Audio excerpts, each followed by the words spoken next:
ঠিক এই সময় ঠিক ভারতবর্ষে নির্বাচন চলছে, সাধারণ নির্বাচন, লোকসভা নির্বাচন।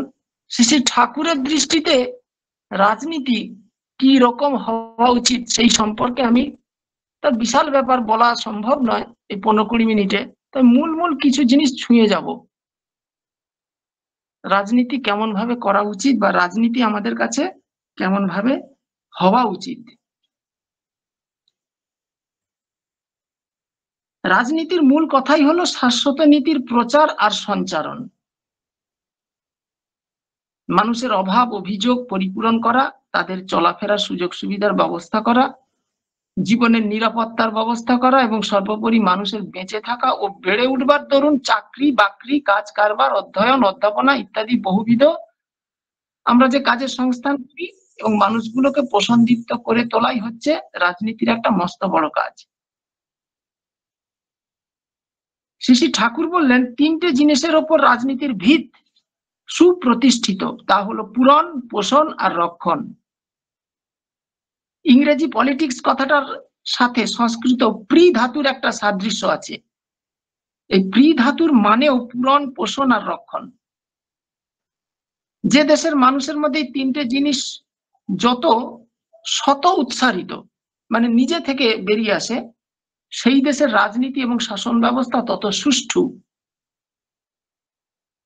আর সেই দেশের মানুষগুলিও ততটুকু রাজনৈতিক স্বাধীনতা বা আনন্দ উপভোগ করে।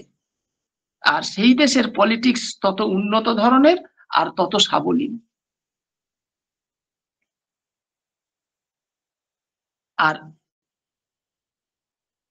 এই রাজনীতি চর্চা করতে গিয়ে শ্রী ঠাকুর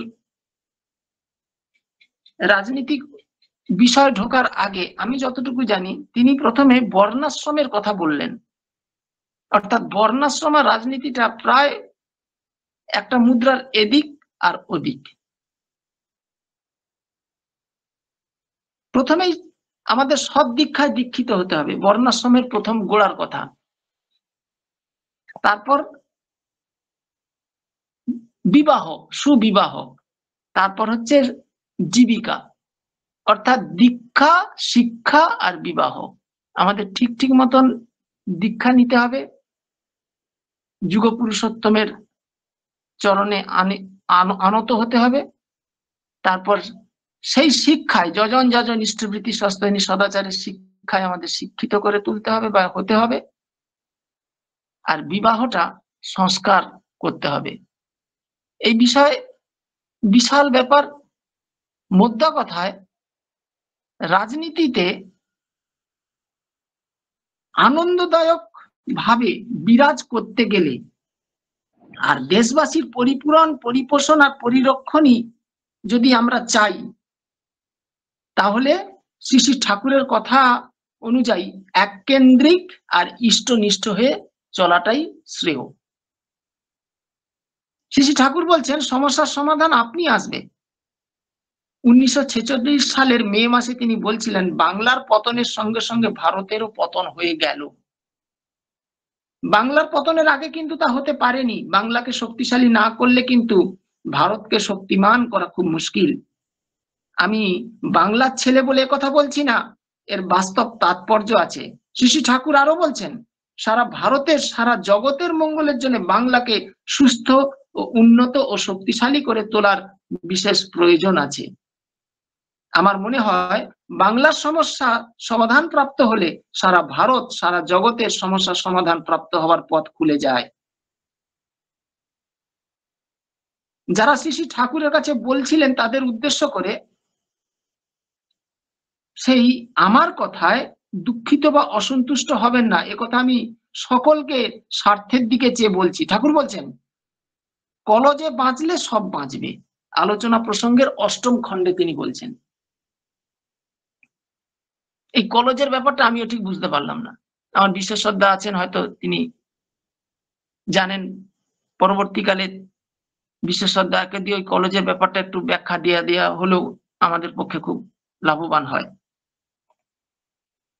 তো শাসনযন্ত্র প্রণয়ন বা পরিচালনার দায়িত্বশীল প্রতিনিধি যারা হবেন তাদের নিশ্চয়ই কোনো সুনিয়ন্ত্রিত মানুষের শাসনাধীনে থেকে নিজেদের সুশাসিত করার প্রয়োজন আছে। এই কিছুদিন আগে এই 22 তারিখ বোধহয় আপনারা ছবিতে দেখেছেন, আসামের মুখ্যমন্ত্রী, সে যে কোনো দলেরই হোক, আমি কোনো দল সম্পর্কে বলছি না, পূজ্যপাদ আচার্যদেবকে যেভাবে ভুলুণ্ঠিত প্রণাম করছেন, আমি স্ট্রাক ডাউন হয়ে গেছি।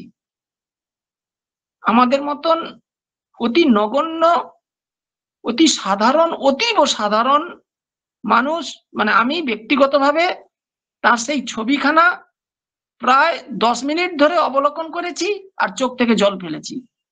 একদম অকপট ভাবেই বলছি, একজন মুখ্যমন্ত্রী পূজ্যপাদ আচার্যদেবকে প্রণাম করছেন দেওঘরে, এই 22 তারিখ বোধহয়, আপনারা ছবিতে দেখবেন। অসম্ভব কাণ্ড, মানে কি বিশাল জিনিস।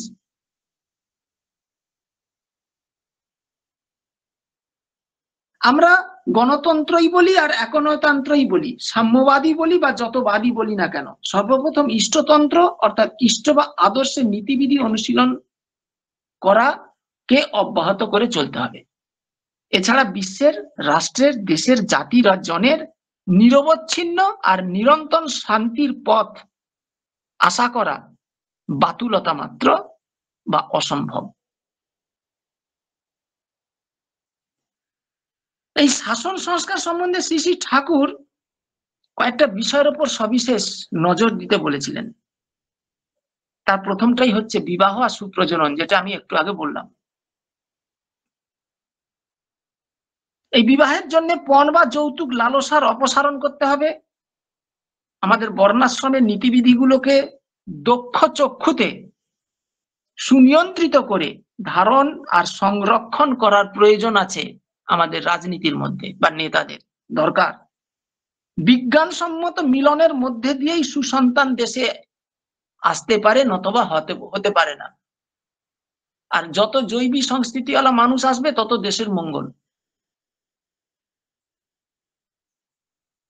তাই শ্রী শ্রী ঠাকুর বিবাহ সংস্কারের উপর জোর দিয়েছেন।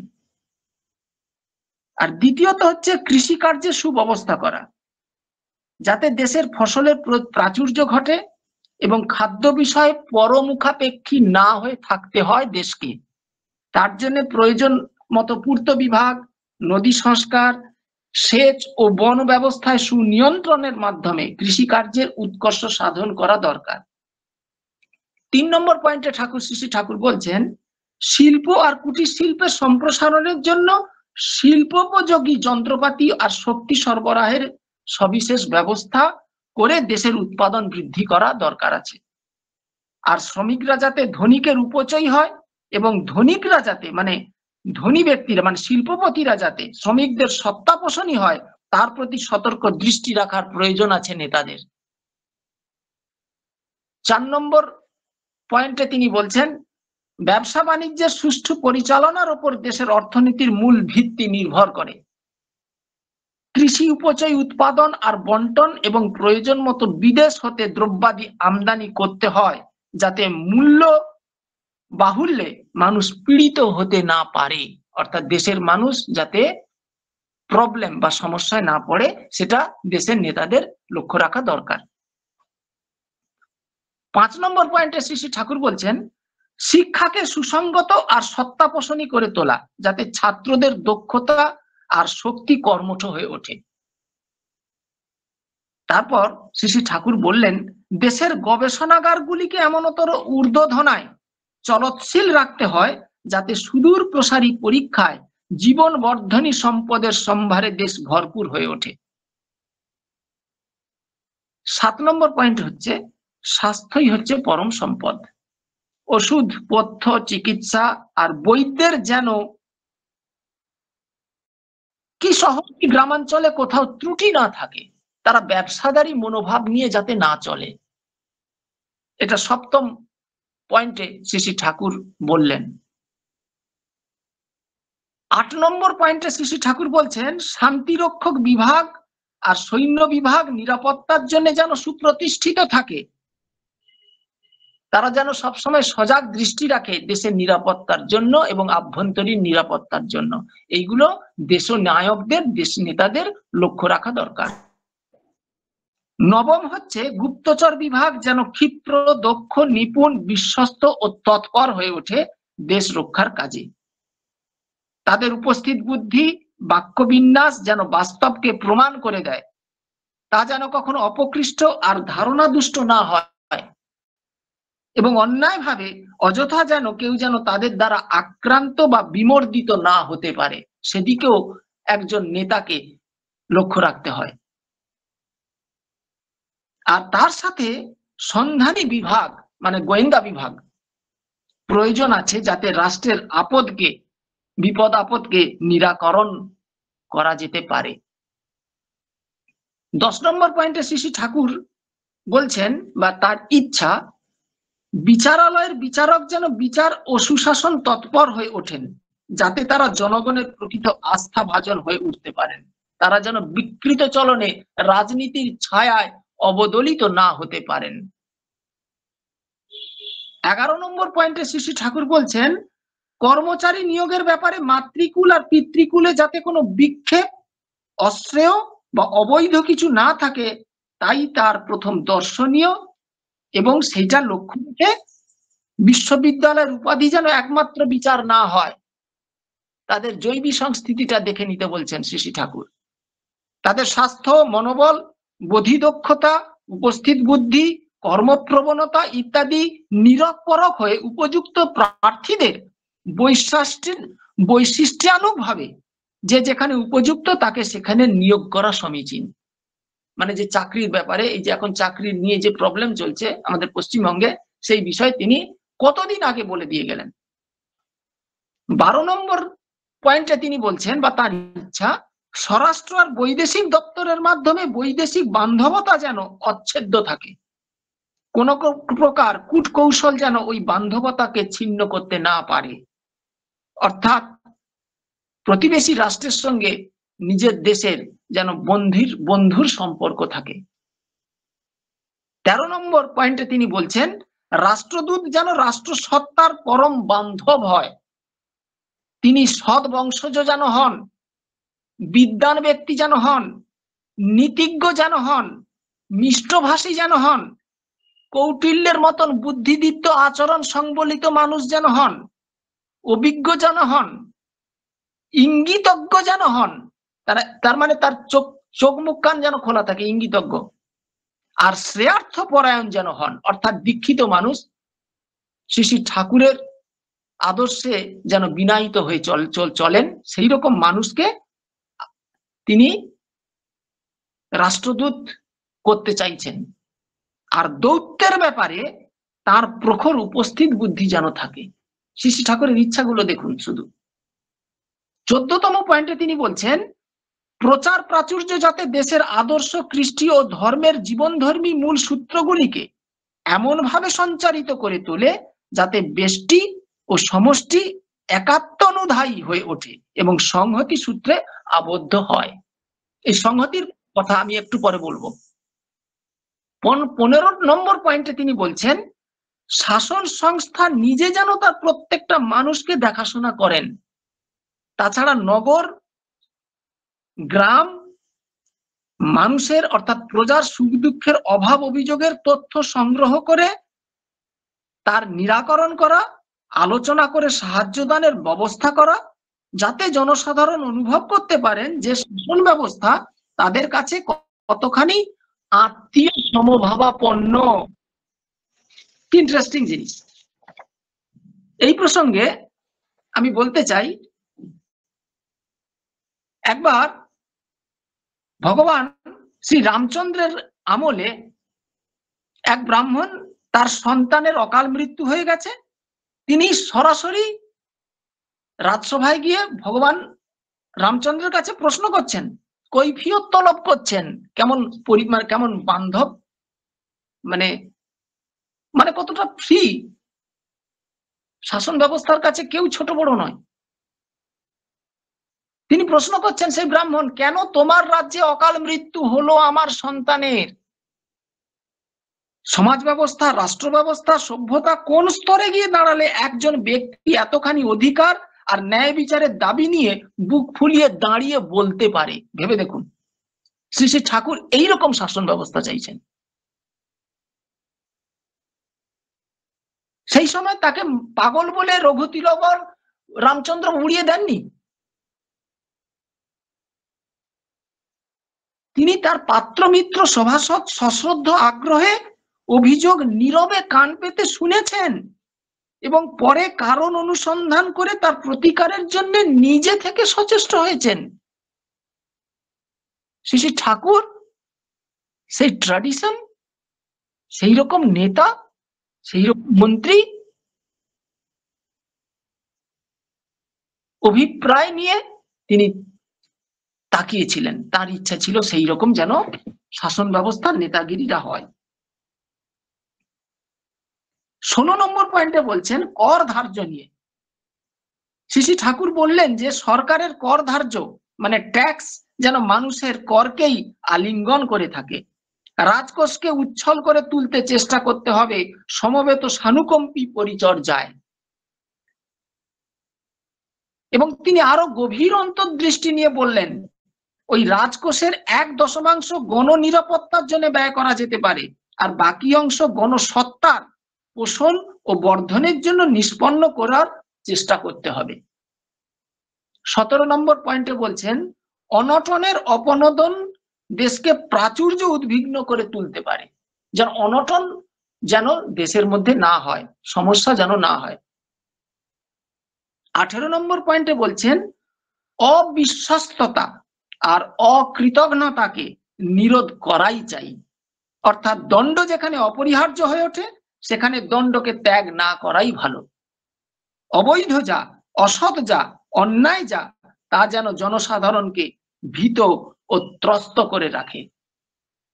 আমি যদি অন্যায় করি তাহলে আমাকে তার শাস্তি পেতেই হবে। 19তম পয়েন্টে তার ইচ্ছে শাসন সংস্থা যেন বৈশিষ্ট্য পোষণী আর লোকপালী হয়। শাসন সংস্থার পরিচালক বর্গ দেশের ধর্মপ্রবক্তাদের সংশয় উপস্থিত হয়ে তাদের দূরদর্শী উপদেশ আর অনুশাসন গ্রহণ আর তৎপ্রবণতায় মনোযোগী হন, তাতে শাসন সংস্থা অভ্যুদয়ী কল্যাণের পথে চলতে থাকবে। অর্থাৎ ভারতবর্ষ গণতান্ত্রিক দেশ, দুটো রাস্তা, এক হচ্ছে ধর্ম যারা করছেন, রামকৃষ্ণ বেলুড় মঠ বলুন, ইস্কন বলুন, সৎসঙ্গ বলুন, মুসলিমদের যে কোনো সংগঠন বলুন, আর একদিকে হচ্ছে রাজনীতি। এই রাজনৈতিক নেতারা ঠাকুরের ইচ্ছে হলো যে এই সব মানুষদের সাথে, এই ধার্মিক মানুষদের সাথে আলাপ আলোচনার মাধ্যমে তাদের আগামী দিনের কর্মসূচি ঠিক করতে পারে। ঠিক যেমন আসামের মুখ্যমন্ত্রী তিনি দেখাচ্ছেন, ছবিতে যেটা দেখছি আমরা দূর থেকে বসে, পূজ্যপাদ আচার্যদেবের কাছ থেকে বোধহয় কিছু পরামর্শ নিচ্ছেন, যেটা আমার মনে হয়েছে। তারপর তিনি শেষে বললেন শাসন সংস্থার বাইরে এমনতর একজন প্রাজ্ঞ, বহুদর্শী, ইষ্ট, কৃষ্টি ও ধর্মের অনুচর্যা পরায়ণ, বৈশিষ্ট্যপালী, আপুরেয়মান ব্যক্তি থাকার প্রয়োজন, যার দূরদৃষ্টি সম্পন্ন ও কুশল কৌশলী নিয়মনের মন্ত্রণা রাজনীতিবিদদের এবং শাসক মণ্ডলীকে সুষ্ঠু, সুন্দর, সুকেন্দ্রিক এবং আদর্শানুগ চলার ইন্ধন দান করতে পারে। সেক্ষেত্রে শ্রী শ্রী ঠাকুর যে আচার্য পরম্পরায় রেখে গেলেন তার আর বলার কিরা আছে। আমাদের সামনে তো পূজ্যপাদ আচার্যদেব রয়েইছেন। সেই জন্য সংহতির ক্ষেত্রে আমি যে কথাটা বলবো বলে বলছিলাম যে আমাদের যদি ব্যক্তি জীবন সুনিয়ন্ত্রিত হয় তাহলে আমাদের দাম্পত্য জীবন, পারিবারিক জীবন, সামাজিক জীবন, রাষ্ট্রীয় জীবনও ধীরে ধীরে সুবিন্যস্ত হয়ে উঠতে পারে। আমাদের মানুষের সমস্ত প্রবৃত্তি, অভ্যাস, ব্যবহার, আমাদের ঝোঁক, আমাদের সহজাত সংস্কার, আমাদের কাজ, আমাদের বাক্য, আমাদের চিন্তা, যখন টোটাল প্যাকেজটাই নিয়ে এই যে চলন বলন করণ, এই টোটাল ব্যাপারটাই নিয়ে যখন আমাদের ইষ্টার্থ সার্থকতায়, অর্থাৎ আমার ইষ্টকে খুশি করার জন্য একমুখী হয়ে সুবিন্যস্ত হয়ে ওঠে, তখনই আমরা অখণ্ড শাশ্বত ব্যক্তিত্বের অধিকারী হয়ে উঠতে পারি। আর তখনই আমাদের জীবনের অফুরন্ত সম্ভাবনাকে বাস্তবায়িত করে তুলতে পারি। আমাদের তখন প্রত্যেকটা পদক্ষেপের সঙ্গে থাকে প্রত্যেকটা পদক্ষেপের সংগতি, মানে সংহতি নয়, সংগতি মানে মিল, কথায় আর কাজে মিল থাকে। আমাদের বেচালে পা পড়ে না। আমাদের প্রত্যেকটা মুহূর্তের প্রয়াসই হয় তখন সৃজনমুখী, গঠনমুখী, কর্মমুখী। ধাপে ধাপে আমরা এগিয়ে চলতে পারি ঋদ্ধতর জীবনে। জয় হতে জয়ে, যশ হতে যশে, বৃদ্ধি হতে বৃদ্ধিতে সঞ্চরণশীল হয়ে। আর সংহত এইরকম ব্যক্তিত্বরাই গণসংহতি সৃষ্টি করে তুলতে পারে। এই মুহূর্তে আমার কাছে, আমি ব্যক্তিগতভাবে বলতে পারি, আমি যে কথাগুলো বললাম সেই রকম সংহত ব্যক্তিত্ব আমার কাছে পূজ্যপাদ আচার্যদেব ছাড়া আর কারোকে দেখতে পাচ্ছি না। পূজ্যপাদ আচার্যদেবই হচ্ছেন আমাদের কাছে সেরকম সংহত ব্যক্তিত্ব, যার কাছে গিয়ে আমাদের সমস্যা, আমাদের জ্বালা, আমাদের যন্ত্রণা, আমাদের প্রবলেম, আমাদের যা কিছু সব তার পায়ে গিয়ে ঢেলে দিই, নিবেদন করি। শ্রী শ্রী ঠাকুরের এই ইচ্ছা আমরা যাতে আগামী দিনে বাস্তবা, আর তাই জন্য তো ডিপির কাজ, যে মানুষগুলো হারিয়ে গেল তাদের খুঁজে বার করা। সে মানুষগুলো গেল কোথায়? দীক্ষা নিল, তারা গেল কোথায়? সেই মানুষগুলোকে তো সেই সুতোর মধ্যে গাঁথতে হবে, একটা একটা করে ফুল করে, সে ফুলের মালা তিনি চাইছেন। তাকে খুশি করাই আমাদের জীবনের দায়িত্ব। সৎসঙ্গ অনলাইনে চলতে থাকুক, অফলাইনেও চলতে থাকুক, কিন্তু তার যে ইচ্ছে, যখনই তার কাছে যে কেউ যাচ্ছে তিনি বলছেন ডিপির কাজ চলছে তো আপনার এলাকায়, এইটা আমাদের মাথায় রেখে চলতে হবে। আপনারা সবাই ভালো থাকুন। অনেক বকবক করে ফেললাম, আমি এইভাবেই কথা বলি। প্রত্যেকের ইষ্টোচ্ছল জীবন সার্বিক মঙ্গল প্রার্থনা করে আজ এখানেই ইতি টানলাম। জয় গুরু।